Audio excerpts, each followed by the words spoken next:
Hello and welcome back to the channel, and today I'm going to be talking about Kamen Rider Gotchard, and in my opinion it's the worst season of Kamen Rider and it's not even close. And I just finished watching the finale a little bit more than an hour ago, and I've been wanting to make this video for a long time. Here is my opinion on Kamen Rider Gotchard. So for my overall opinion on this season, it's just terrible. I wasn't really engaged in anything, and I feel like a lot of what it does is just done better in a lot of other seasons, and the characters are all bad, the villains for the most part are bad, the world building is trash. It's just such a bad season, and honestly it has almost no redeeming qualities besides the aesthetics, which are really good, but it just sucks that they have to be in a season that's this bad. But the season is just absolutely terrible, way worse than anything else I could have imagined. So first I'm going to talk about the characters, and they're definitely the worst piece on this giant trash pile. And Hotaro is just the worst writer protagonist, probably the worst protagonist even if you include Super Sentai, and in my opinion just the worst character in any media I've ever seen. He just feels so insincere, and he's a generic annoying twerp character, which I already don't like, but he's just pushed to the max with those stupid cliches that go with that character. And it's just that he can never be taken seriously. It always feels like he could just be taken down by a gust of wind. He never really has any cool moments, even in the finale when he's like breaking free of Garion's spell. It's supposed to be cool, but it's just not, because he can't really pull off cool moments, which is kind of bad when Kamen Rider is all about cool moments. And then just his relationship with the Chemis just makes no sense with me. I don't really know why he wants humanity to accept the Chemis. Like, from what I remember, he only played with them as a kid, and that's the only reason why he knows about them and why he wants them to be accepted by humanity, which is just a stupid motivation. Like, even with Aruto from 01, he isn't the best character, but you can understand why he wants humanity to accept the Humagears. With Hotaro, you can't really say that with the Chemis. It also doesn't help that the Chemis were just executed really badly, but I'll talk about that later. It's just telling that the best character mode he has is when he gets beaten mercilessly by Dread. Other than that, he's just a completely awful character with pretty much zero merit to him. Rine is definitely the worst secondary writer in all of Kamen Rider. She's just so boring, and really the only thing she has is a relationship with Atropos, and even that just feels severely undercooked. So she's just wholly forgettable and just not a good character. Spanner is the only character I would say is good. Even though he is a generic badass who is antagonistic towards the protagonist but then eventually accepts him, he still has a really interesting backstory, and the 2 episodes where he becomes Kamen Rider Valvarad are easily the best episodes in the season. But the problem with him is that after he becomes Kamen Rider Valvarad, he pretty much does nothing until the very end of the season, and that just sucks because he's by far the most interesting character, and I would have much preferred to have him as a protagonist over Hotaro. Minato was cool and he was Kamen Rider Dread, but before that and after that, I honestly forgot he existed. And Rine's dad is really cool, but he's just barely around. And then there are other side characters like Kajiki and the 2 other alchemists, but they basically don't matter at all. The villains are also pretty bad. I like Gurion fine as the main villain, but I just don't really understand his motivation for wanting to turn the entire world to gold. And also his Kamen Rider suit looks pretty stupid. The 3 Dark Sisters were pretty good antagonists at the beginning of the season, but almost immediately I could tell that they were going to be redeemed. And then obviously all of them did get redeemed by the end. But they all died anyway, so what was even the point of them being redeemed if they're just going to die? I am glad that once they died, they weren't brought back to life. The Dark Kings just felt like a stupid addition. They just didn't really bring anything new, and Gigius was the only one that I felt like actually mattered, with him bringing exposition on who the Chemis actually are. But I feel like he could have just shown up as like a glorified monster of the week and that's it, and then it would have been fine. But they're alright. Garion is way better than them in my opinion. Now I'm going to talk about the world building, and this is also really bad. The alchemy stuff and the Alchemist Association is pretty interesting, but I feel like not much is done with it. And then I feel like the thing about erasing people's minds was treated as such a big deal, but it ended up really leading to nothing, so what was even the point? The chemis are definitely the biggest part of the season, but they're just not executed that well at all in my opinion. I think the fact that most of them are just cards and don't really have any personality just really makes them hard to believe in. Like, it doesn't really make any sense why Hotaro wants them to coexist with humanity when most of them that we see are just cards. It also doesn't really help that we see all the negatives that they bring, like they can be turned into amalgams, and even with chemis like Zakumpire, who don't turn into amalgams but still bring negative situations to people. And really the only positive they bring is to be people's friends, so I don't really understand why Hotaro wants them to coexist with the humanity so bad. Because even with the human gears, which are pretty comparable, at least story-wise, even they showed that they are helpful to society and that they can be treated as normal people, even if they can also go berserk. But with chemis, they just didn't really show any of that, and I just feel like they're worse versions of human gears in this state. I am glad, though, that at the end, humanity just didn't coexist with the chemis and the world isn't just humans and chemis living side by side. The season is so full of cliches that would definitely was on my checklist as one, but I'm glad that chemis kind of are in their own plane and they're sort of just an urban legend to the humans, so at least they did this one good thing.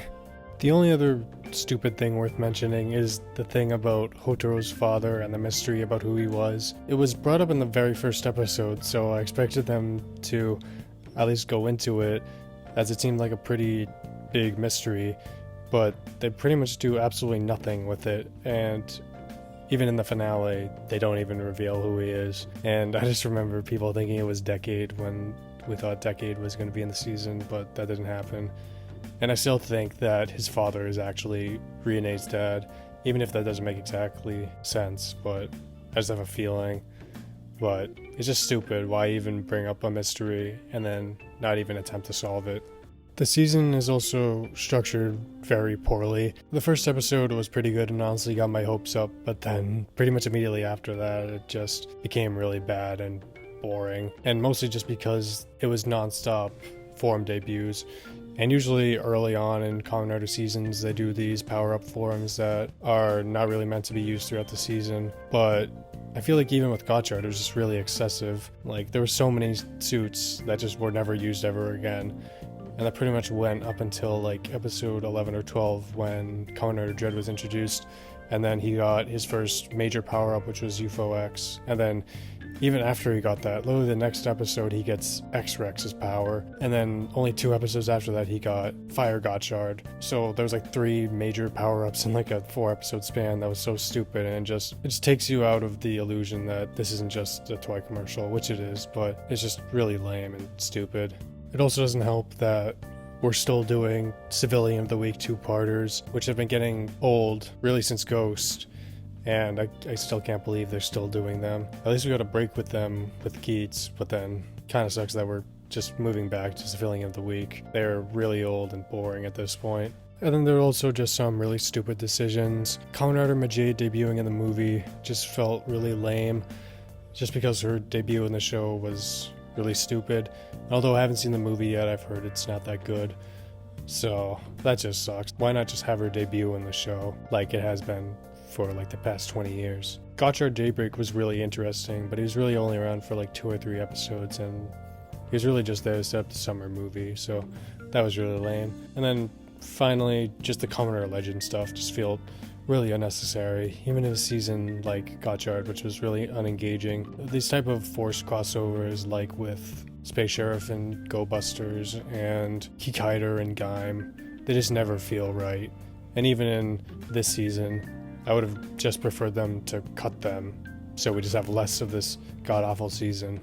I also thought how it was really strange that the penultimate episode was a Spanner-focused episode that didn't really set up the finale at all, outside of like the final like 10 seconds, because it just made the finale feel really rushed and kind of anticlimactic, even though that episode was really good because it didn't focus on Hotaro basically at all. And also just feels kind of weird to have a final form debut in like one of the final episodes, just because it's really cool looking and it only got like 2 fights. And just the finale in general just felt like a retread of Geo, where you have something bad happen to the protagonist, like in Geo, Gates dying, and in this, everyone turns to gold, but then they just get overpowered somehow. and then it just feels very anticlimactic how they beat the final villain. But at least with Geo, you had a cool final fight, and here, superficially, it was cool, but it's just lame how Kotaro just feels like the least likely person to be able to break free of some sort of binding spell or any type of spell, really, and he's just not cool at all. And the finale just felt like really lame and anticlimactic. I feel like the most damning part about this season is that it just doesn't do anything new, and I feel like everything it does do can just be seen in other way better seasons. Like if you want a story that's like the Chemis, you can watch 01 with the Human Gears. Or if you want a season where the villains being redeemed is actually kind of satisfying, then watch Drive. Or if you want a season with cards, you can watch Decade. If you want a season with magic, you can watch Wizard. And if you want a high school story, you can watch Forze. All of those are way better than Gotchard. There's just really no reason to watch this over any other season. Now I'm going to talk about the aesthetics, and this is really the only thing about the season that's truly great. These are some of the best suits and some of the best music that any Kamen Rider season has. It just sucks that it has to be in the worst season of Kamen Rider by far. And all the suits look great. At first, when I first saw that first image of Gotchard, I didn't like him, but over time it's an awesome looking suit. And then Majeda and Valvaret also look great. All the other forms of Gotchard look pretty good, except for UFO X. I think that looks pretty stupid. Platinum Gotchard is the coolest suit in this entire system, in my opinion. And all the Riders' final forms are pretty cool, except for really Rainbow Gotchard, which is a fine enough suit on its own, but just when you compare it to other final forms, especially recently, like with Geats 9, it just looks really ugly. And then the music is just top-notch. Chemi Story is probably one of my favorite opening themes, maybe my favorite right now, and both versions of it are good, even though the first version is way better than the second. And then What's Your Fire and The Sky's the Limit are both incredible insert themes, although Rising Fighter is a pretty bad one, and it just sucks that all these great aspects had to be in such a terrible season. So in conclusion, Gotchard is truly the only bad Kamen Rider season in my opinion. It just has terrible characters, terrible plot, really cool aesthetics, but that can only take you so far. And this was just the absolute worst that a Kamen Rider season can be, and it was boring. It wasn't entertaining at all. Even with seasons like Geo and Ghost, which aren't great seasons, they still have cool ideas and they're entertaining. Whereas with Gotchard, it's just boring, and I feel like every single time I had to boot it up and watch it, it was just a chore. I never felt I was watching it for fun like I do with any other season of Tokusatsu. I felt like I was watching it just so I could eventually make this video, and it just felt like homework. The season is just absolutely terrible, and the worst that Kamen Rider has to offer by far. Thank you for watching, and I hope you enjoyed the video. I usually don't like to make negative videos like this, but Gotchard was so overwhelmingly bad that I feel like I had to make an exception. And I've been kind of playing this for like a year at this point, so I'm glad it's over. I'm not hopeful that Gav will be any good, but I just hope it's better than Gotchard. Doesn't have to be good, it just has to be entertaining. And my tier list on the Sentai Extra Heroes and Extra Rangers should come up at the end of this week, and then I'll take a break for a while. I don't know for how long, but this will probably be my final Kamen Rider video for some time. It's just that they don't do as well as my Super Sentai videos, so there's really no reason for me to make them unless I'm feeling truly inspired. Thank you for watching. Hope you enjoyed. Feedback is always appreciated. Have a great day.